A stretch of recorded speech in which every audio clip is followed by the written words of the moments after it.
So Joe, tell us all about your time here. So I worked in the slum of Jeevan Nagar for 7.5 weeks.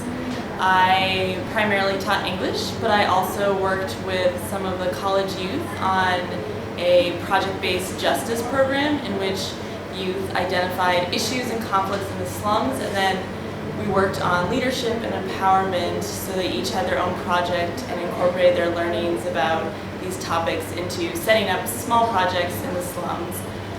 As well as I worked with the women's group a little bit on community building and empowerment, and then had a couple one-on-ones with kids learning English as well as the formal classes. So you have worked with other charities in the past. So how different was this experience? I think a lot of the charities and just in general organizations I've worked for, when they start to expand or grow, they develop a little bit of a corporate edge, and there becomes a greater distance between the people they're trying to assist and the organization. And I feel that Asha, even though it is growing and expanding, is still very close to the people.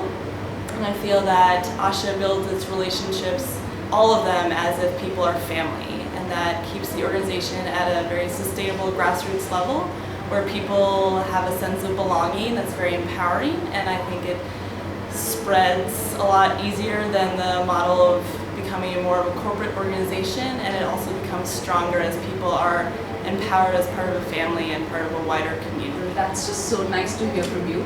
So what are your plans for the future? Do you plan to come back or what?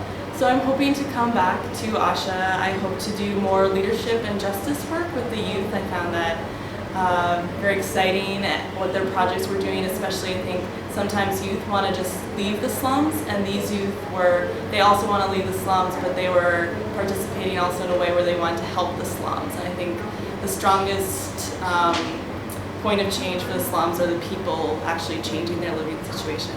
So I'd love to come back and do that for a brief time, and maybe something else in the future as well. All the best for your plans. Thank you so much for your time, Joe.